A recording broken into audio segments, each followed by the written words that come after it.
Hello students, मैं हूं अर्पिता और आप हैं मेरे YouTube channel grow with biology में।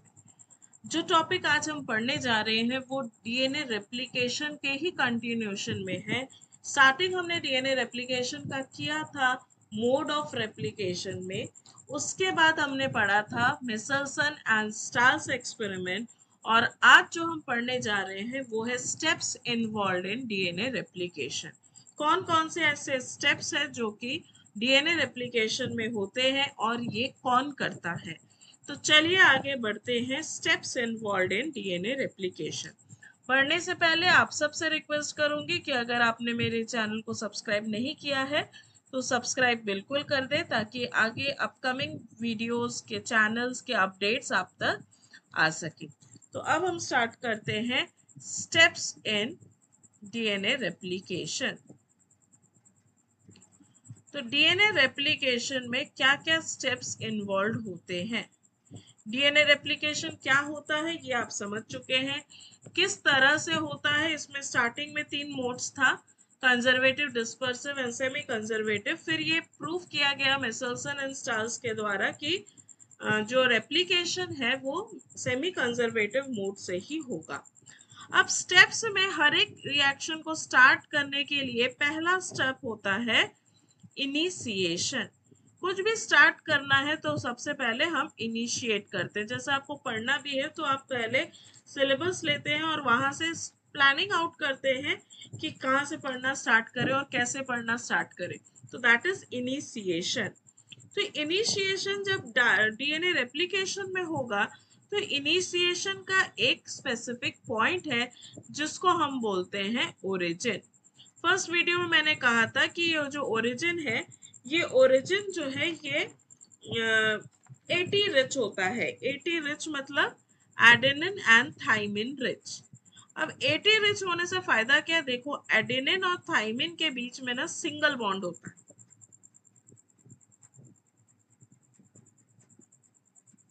Double bond. और जी और सी ट्रिपल बॉन्ड। तो ये जो सिंगल मैंने बॉन्ड बनाया था वो बॉन्डिंग नहीं थी, वो अटैचमेंट थी। ए और टी के बीच में हमने डबल बॉन्ड बनाया और जी और सी के बीच में ट्रिपल बॉन्ड बनाया।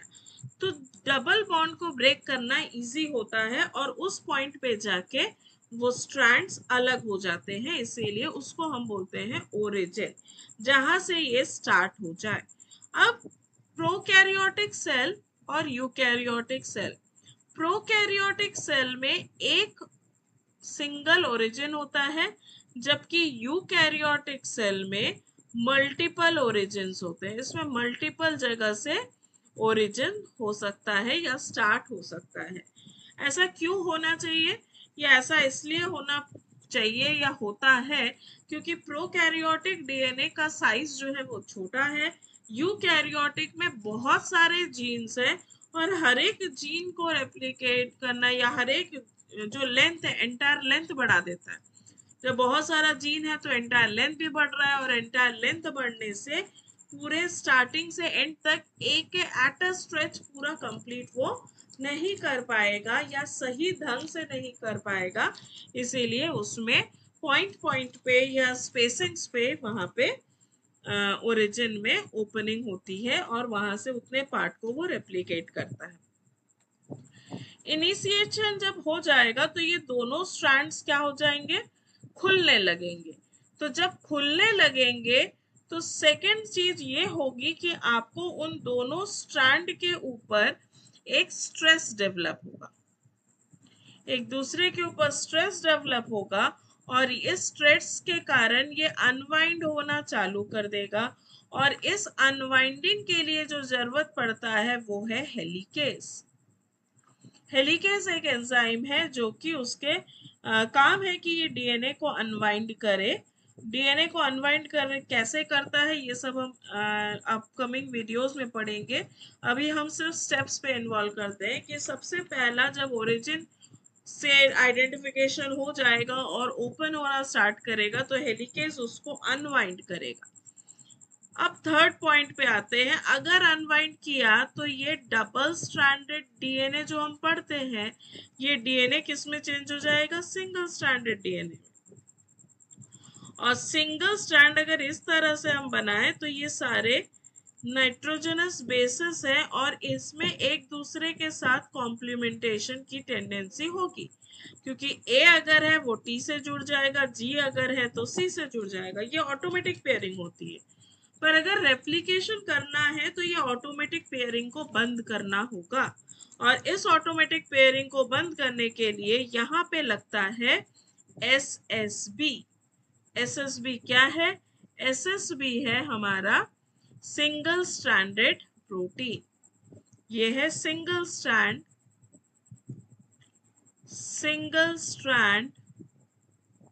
Binding protein. तो ये सिंगल स्ट्रैंड ऑफ डीएनए पे बाइंड करेगा। अब अगर ये आके इस तरह से सिंगल स्ट्रैंड पे बाइंड कर रहा है तो ये क्या करेगा? अब ये जो कॉम्प्लीमेंट्री पेयरिंग होती है इसको वो रोक देगा। तो हमारा पूरा स्ट्रैंड जो है वो ऐसे सिंगल स्ट्रैंड में रह जाएगा with the binding of protein, जो कि इसको सिंगल स्ट्रैंड कन्फर्मेशन में रहने के लिए अलाउ कर रहा है। अब आते हैं फोर्थ स्टेप। फोर्थ स्टेप है यहाँ पे हमको इनिशिएशन करना पड़ेगा। इनिशिएशन का मतलब अगर स्ट्रैंड अलग हो गया है तो स्ट्रैंड में आगे क्या होना चाहिए? स्ट्रैंड में आगे जुड़ेगा हमारा, कौन जुड़ेगा? एंजाइम्स जुड़ेंगे ताकि आगे सिंथेसिस हो। पर जुड़ने के लिए हमको पता है कि नाइट्रोजनस बेसिस है एनटीपी। ये एनटीपी जो है, ये डीएनटीपी जो है, ये एग्जिस्टिंग चेन में आएगा। देखिए रेप्लिकेशन फॉर्क जब हम बनाते हैं, हमने कहा कि ये हमारा रेप्लिकेशन फॉर्क है, यहाँ पे स्ट्रैंड ओपन हो गया है। अब ये कॉम्प्लीमेंट्री, इतना पार्ट कॉम्प्लीमेंट्री बाइंडेड है और ये सिंगल स्ट्रैंडेड है। अब मैंने ये भी बता दिया कि यहाँ पे सिंगल स्ट्रैंड बाइंडिंग प्रोटीन है जो इसको सिंगल स्ट्रैंड कन्फर्मेशन में रखा है। तो अगर मुझे नया स्ट्रैंड से नया, ये तो पेरेंटल स्ट्रैंड है, तो न्यू स्ट्रैंड कहाँ पे आएगा? न्यू स्ट्रैंड आएगा इसके कॉम्प्लीमेंटेशन पे। तो यहाँ पे अगर न्यू स्ट्रैंड आ रहा है तो न्यू स्ट्रैंड इसके साथ जुड़ेगा, ये इसके साथ जुड़ेगा। तो ये इसके साथ जुड़ेगा कैसे? इसको जुड़ने के लिए इसको स्टार्टिंग में चाहिए होगा एक प्राइमर। इसको स्टार्टिंग में जोड़ने के लिए चाहिए एक प्राइमर। और ये प्राइमर क्या है? ये बाय नेचर आरएनए का मॉलिक्यूल होगा, और इस आरएनए के मॉलिक्यूल का सिंथेसिस होगा जो कि इस स्ट्रैंड से कॉम्प्लीमेंट्री रखता हो, तब जाके ये आके बाइंड कर सकता है। तो इस स्ट्रैंड पे पहले प्राइमर बाइंड होगा, फिर जाके बाकी नाइट्रोजनस बेसेस ऐड होंगी। जब प्राइमर का 3' एंड होगा उसमें OH है, और जो DNTPs आ रहे होंगे वो DNTP इस 3' एंड पे अटैच होंगे। तो ये प्राइमर का अटैचमेंट सबसे पहले जरूरी है, और या प्राइमर का सिंथेसिस। तो प्राइमर का सिंथेसिस कराने वाला होता है प्राइमेस। तो प्राइमर का सिंथेसिस कौन कराएगा? प्राइमेस कराएगा, ताकि एक शॉर्ट आरएनए प्राइमर बन जाए। और शॉर्ट कितना short? About 10 nucleotides. About 10 nucleotide का एक सीक्वेंस बनेगा जो कि कॉम्प्लीमेंट्री होगा। वर्ड्स ध्यान रखें, जो कि कॉम्प्लीमेंटरी होता है। किसके? डीएनए स्ट्रैंड के कॉम्प्लीमेंट्री होता है। और ये अब बाइंड हो गया। अब जैसे ही इतना बाइंडिंग हो जाएगा तो आगे क्या होगा?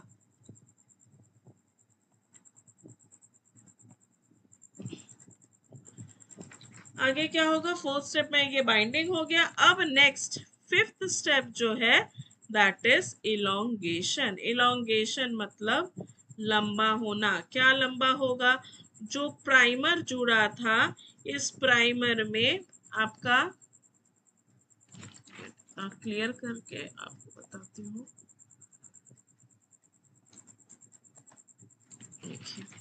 यहाँ पे हमने स्ट्रैंड लिया जो हमारा पेरेंटल स्ट्रैंड था। सपोज ये मेरा पेरेंटल स्ट्रैंड है। इस पेरेंटल स्ट्रैंड में अब हमारा जॉइंट हो गया इसमें प्राइमर। सपोज यहाँ पे प्राइमर जुड़ा है। अब इस प्राइमर पे न्यूली सिंथेसाइज्ड डीएनए ऐड होगा।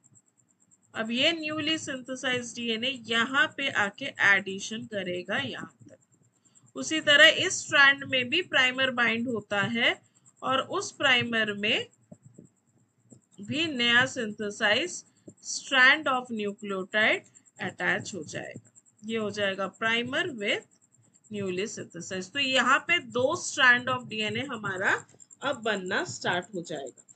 जब इस तरह से ये प्राइमर जुड़ता है और इलोंगेशन होता है तो 2 तरह के स्ट्रैंड्स बनते हैं या 2 तरह का आप सीक्वेंसिंग देख सकते हो। यहाँ पे मैंने एक लाइन से इसको जोड़ दिया है और यहाँ पे मैंने ऐसे पैचेस जोड़ा है। तो ये पैचेस कब होते हैं? एक स्ट्रैंड में एग्जैक्टली लंबे लंबे पूरे बनते हैं, that is known as the leading strand. उसको हम बोलते हैं लीडिंग स्ट्रैंड। और जहां पे इस तरह से पैचेस बनते हैं उसको बोलते हैं लैगिंग स्ट्रैंड। लीडिंग स्ट्रैंड और लैगिंग स्ट्रैंड। और ये जो पैच वर्क्स बनते हैं इसी को बोला जाता है ओकाजाकी फ्रैगमेंट। अब ओकाजाकी फ्रैगमेंट क्यों बोलते हैं? क्योंकि ऐसा पैचेस होता है। ये ओकाजाकी एक साइंटिस्ट थे जिन्होंने ये बताया। अब क्या हुआ? अब ये हो गया कि अब जो हमारा डीएनए का नया स्ट्रैंड बना उसमें कहीं कहीं पे आरएनए प्रेजेंट है। अब ये जो बन रहा है, अटैचमेंट हो रहा है इलोंगेशन के लिए, यहाँ पे जो एंजाइम लगता है दैट इज डीएनए पॉलीमरेज 3। अब डीएनए पॉलीमरेज 3 आएगा और आके इस तरह से स्ट्रैंड्स बना देगा। पर जब बना के ये कंप्लीट कर रहा है तो यहाँ पे पैचवर्क्स है DNA with RNA. RNA primer जो प्राइमेज के द्वारा सिंथेसाइज हुआ था उसका पैचेस है। पर हमको कैसा चाहिए? हमको तो पूरा क्लीन डीएनए ही चाहिए। तो अगर हमको क्लीन डीएनए चाहिए तो हमको क्या करना पड़ेगा? हमको डीएनए में से आरएनए को माइनस करना पड़ेगा। तो डीएनए को आरएनए से माइनस करोगे तो फिर डीएनए रहेगा। पर एक चीज समझ लो कि अगर मेरा ये डीएनए है और यहाँ पे ऐसे पैचेस में डीएनए है और बाकी जो पैचेस है उस पैचेस में है हमारा प्राइमर। सपोज ये हमारा प्राइमर है, इधर ये प्राइमर, इधर एक प्राइमर और इधर एक प्राइमर। अब मुझे अगर ये पैचेस रिमूव करना है, अगर मुझे पैचेस रिमूव करना है तो फिर हमको क्या करना पड़ेगा? हमको यहाँ से कुछ कुछ पोर्शंस को हटाना पड़ेगा। जैसे ये पार्ट हटाना है, ये हटाना पड़ेगा, ये हटाना पड़ेगा और ये हटाना पड़ेगा। अब जब आप ऐसे हटा दोगे तो बीच में क्या हो जाएगा? बीच में हो जाएगा पूरा गैप। अब इस गैप को फुलफिल करने के लिए हमको लगेगा नेक्स्ट एंजाइम जिसका नाम है डीएनए पॉलीमरेज। अभी तो हमने डीएनए पॉलीमरेज पढ़ा था, फिर से हम डीएनए पॉलीमरेज पढ़ रहे हैं। पर डीएनए पॉलीमरेज अब लगेगा 1 जो कि लगता है प्रोकैरियोट्स में। और यूकैरियोट्स की अगर हम बात करें तो यूकैरियोट्स में लगता है डीएनए पॉलीमरेज थीटा। ये लगता है यूकैरियोट्स में। अब ये क्या काम करता है? ये इस आरएनए प्राइमर को मूव कर देता है और साथ ही साथ जो गैप्स है इस गैप को सील करता है। अब ये गैप को इतना भरता है कैसे? क्योंकि इसके पास यहाँ पे कॉम्प्लीमेंट्री डीएनए का प्रेजेंस है और उसके अगेंस्ट वो अभी अपना डीएनए स्ट्रैंड्स डेप्लीकेट कर लेता है। तो अब हमारे पास पूरा होल सोल डीएनए मॉलिक्यूल बन गया। पर फिर भी कहीं कहीं पे पैचेस जो रहेगा उस पैचेस के जॉइंट्स को जोड़ने के लिए हमको 7th स्टेप में लगता है enzyme that is DNA ligase. अब डीएनए लाइगेज आएगा और इसको जोड़ देगा। अब जोड़ते जोड़ते जब आगे पूरा सिंथेसिस हो जाएगा तो इसको कहीं ना कहीं खत्म भी तो करना है। तो जो हाँ खत्म होगा उसको हम बोलते हैं टर्मिनेशन। टर्मिनेशन के लिए यहाँ पे आता है टीलोमियर रेप्लिकेशंस। या रेप्लिकेशन फोक जहाँ खत्म होता है वहां पे ये पूरा टर्मिनेट करता है।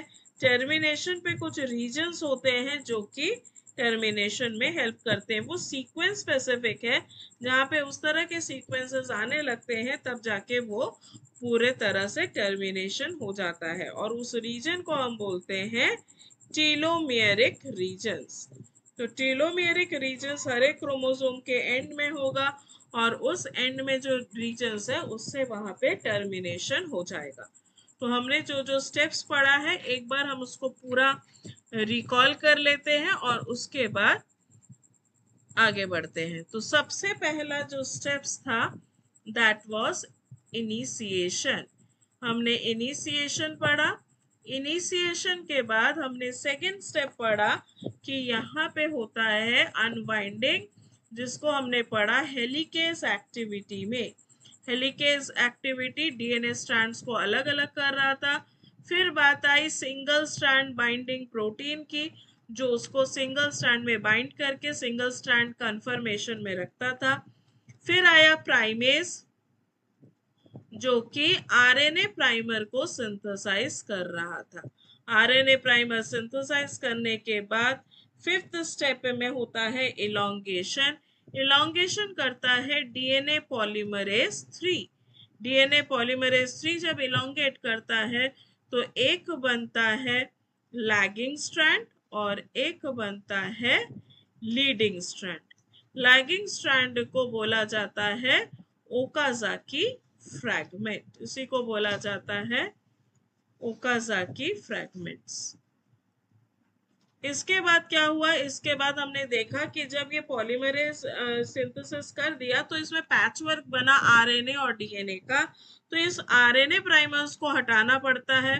तो आरएनए प्राइमर को हटाने के लिए आया डीएनए पॉल 1 प्रोकैरियोट्स में, और यूकैरियोट्स में आया डीएनए पॉल एप्सिलॉन या ईटा।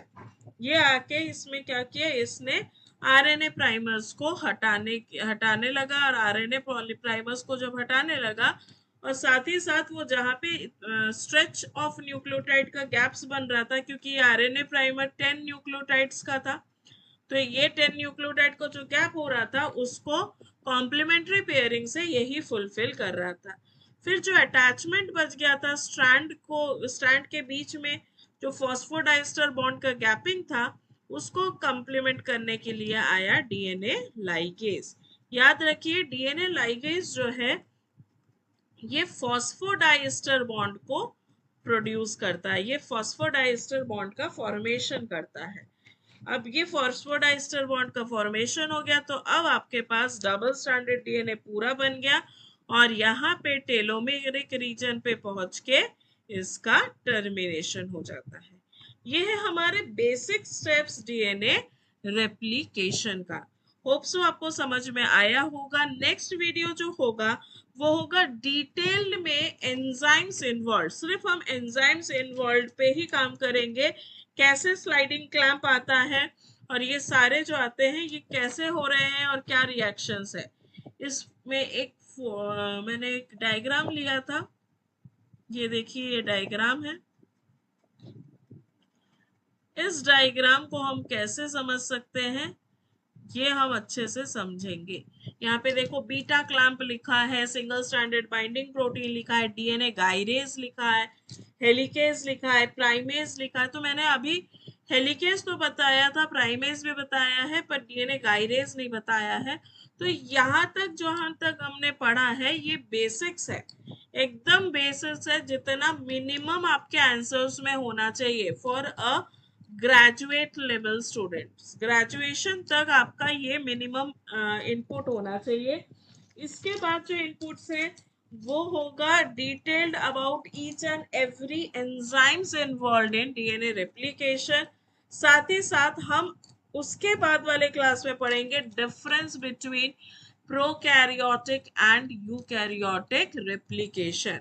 हालांकि मैं पूरे क्लास में बीच बीच में जहां जहां डिफरेंसेस है मैं उसको कवर करने की कोशिश कर रही हूँ, पर फिर भी एक श्योर शॉर्ट आंसर जैसा आपके साथ शेयर करूंगी प्रोकैरियोटिक एंड यूकैरियोटिक का डिफरेंस। होप सो आपको समझ में आया होगा। अगर चैनल अच्छा लग रहा है तो बिल्कुल सब्सक्राइब करिए, बेल आइकन दबाइए ताकि अपकमिंग वीडियोस आप तक पहुंच सके। Thank you and happy